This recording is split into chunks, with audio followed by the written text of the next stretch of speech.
The last thing my brother ever said to me was, "Don't come looking for me if you hear someone calling your name." I thought he was joking. 3 hours later, his tent was empty.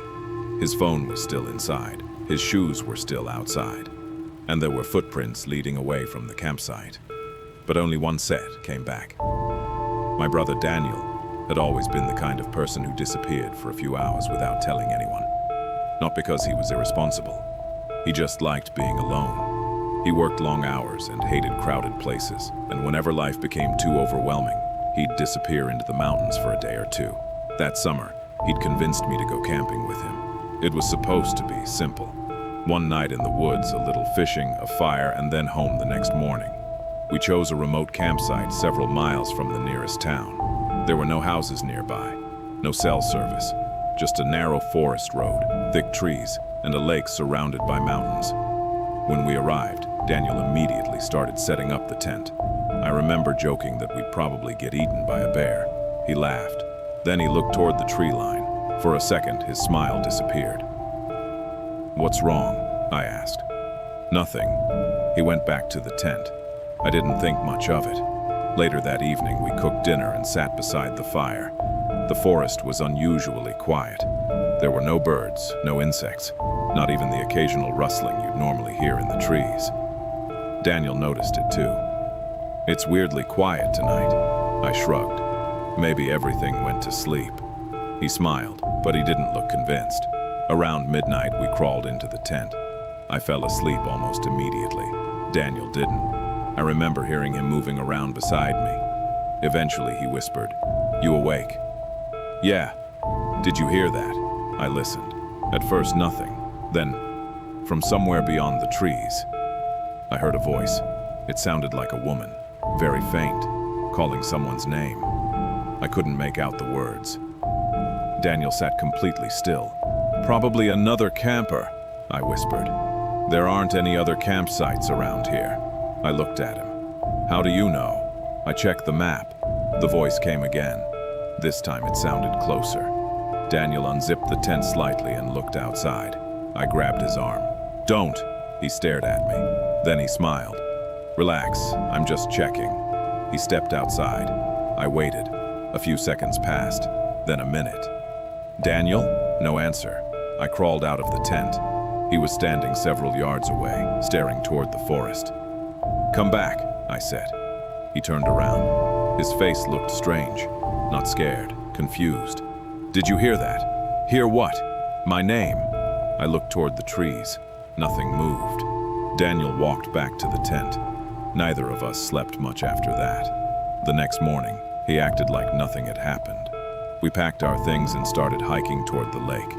For the next few hours, everything felt normal. We fished, we talked. We ate lunch beside the water. But on the hike back, Daniel became unusually quiet. About halfway to the campsite, he stopped. "What?" He pointed behind me. There was nothing there. "What are you looking at?" He waited several seconds before answering. "Nothing." We continued walking. Then, without warning, he said, "If you hear someone calling your name tonight, don't answer." I laughed. "You're still thinking about that?" He didn't laugh. "I'm serious." That was the first time I realized he was genuinely afraid. We reached the campsite just before sunset. Daniel started the fire while I prepared dinner. Everything seemed normal again, until we heard the voice from the trees. "Daniel."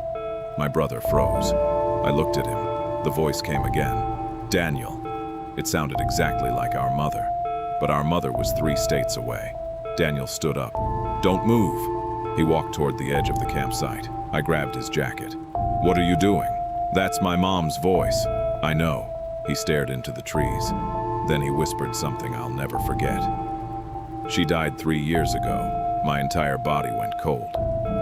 The voice came again. This time it sounded like me. "Daniel." He turned toward me. I shook my head. I didn't say anything. Neither of us moved.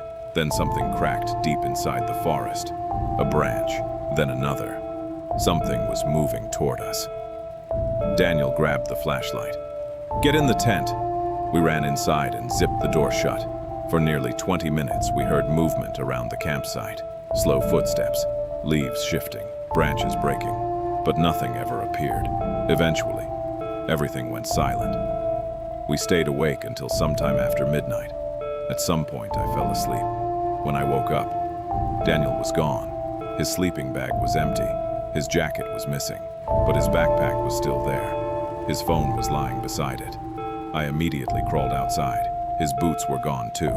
There were footprints leading away from the campsite. I followed them. They went toward the forest. I shouted his name. No response. The footprints continued for several hundred yards.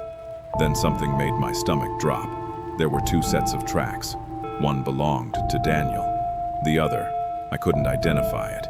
They were deeper than mine, longer, and they seemed to appear beside his footprints without ever approaching from behind. I followed them until the trees became thicker. Then I found Daniel's jacket hanging from a branch. I called his name again. Nothing. I wanted to keep going. Every part of me wanted to, but I remembered what he'd told me. Don't come looking for me if you hear someone calling your name. So I turned around. I made it back to the campsite and drove until I reached a place with cell service. The search began that afternoon. Rangers brought dogs. Teams searched the surrounding forest. Helicopters flew over the mountains. They found nothing. Nobody. No backpack, no phone. No evidence that Daniel had ever left the area, except for the footprints. Those were eventually washed away by rain. 3 days later, the search was suspended. They told me the same thing they tell families every time someone disappears. He may have got lost. He may have fallen. He may have continued deeper into the wilderness. But I knew Daniel. He knew those mountains. He would never leave his phone behind. He would never abandon his backpack. And he would never walk into the forest alone in the middle of the night. A month later, I went back to the campsite. I don't know why. Maybe I wanted answers. Maybe I wanted to prove to myself that the whole thing had been a nightmare. The campsite looked exactly the same. The fire pit, the trees, the lake, everything. I stood there for several minutes. Then I heard it. Daniel! I froze. The voice came from somewhere behind me. It sounded like my brother. Exactly like him. Daniel? I didn't answer. The voice came again. This time it sounded closer. Then I heard my own voice from deep inside the trees. Don't come looking for me. I ran. I never went back. Daniel has been missing for years now. There is still no explanation. No confirmed sighting. No remains. Nothing. Sometimes I wonder whether he simply got lost. Sometimes I wonder if someone hurt him. And sometimes, usually late at night, I wonder about that voice. Because I still remember what Daniel told me. If you hear someone calling your name, don't answer. I didn't understand why then. I do now. Because whatever was in those woods that night, it knew his name. And eventually, it learned mine. If you enjoyed tonight's story, let me know by leaving a like. And if you've ever experienced something you still can't explain, share your story in the comments below. Subscribe to The Dark Chronicles for new true horror stories every week. Until next time, see you in the dark.